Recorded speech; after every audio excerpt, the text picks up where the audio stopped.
Hello buddies and బుడంకాయస్ welcome to Radhamma కథలు. అయితే లాస్ట్ వీడియోలో విశ్వామిత్రుడు అయోధ్య నగరానికి వచ్చాడు అని చెప్పాను కదా. అప్పుడు ఏమైందంటే విశ్వామిత్రుడు దశరథ మహారాజు దగ్గరికి వెళ్ళి తనకు ఒక మాట ఇవ్వమని అడుగుతాడు.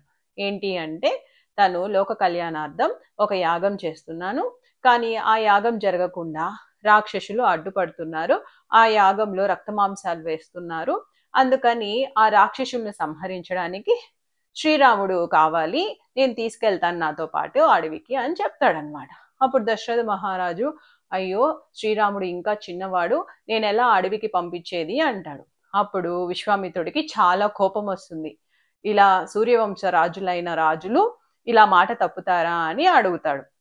అప్పుడు దానికి దశరథ మహారాజు, సరే నేను శ్రీరాముడిని మీతో పంపిస్తాను, అయితే లక్ష్మణుడు శ్రీరాముడు లేకుండా ఉండలేడు, అందుకని నేను ఇద్దరిని కలిపి మీతో పంపిస్తాను అని చెప్తాడు. అలా రామలక్ష్మణులు ఇద్దరు విశ్వామిత్రుడితో కలిసి అడవికి బయలుదేరుతారు. అలా అడవిలో వెళ్తూ ఉంటే ఒక పెద్ద తాటకీ వనం వస్తుందన్నమాట. అప్పుడు విశ్వామిత్రుడు రాముడికి చెప్తాడు, ఇది తాటకీ వనం, దీనిలో తాటకి అనే రాక్షసి ఉంటుంది, చాలా జాగ్రత్తగా ఉండాలి అని చెప్తాడు. అయితే అదే రోజు రాత్రి ఆ తాటకి అనే రాక్షసి రామలక్ష్మణుల్ని ఇద్దరిని ఇబ్బంది పెడుతుంది. అప్పుడు రాముడికి కోపం వచ్చి ఆ తాటకి అనే రాక్షసిని సంహరిస్తాడు.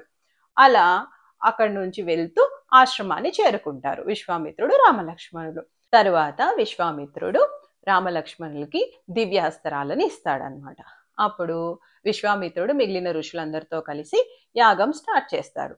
అప్పుడు మారీచుడు, సుబాహుడు అనే ఇద్దరు రాక్షసులు వచ్చి ఆ యాగం జరగకుండా దానిలో రక్తమాంసాలన్నీ వేయడానికి ట్రై చేస్తారు.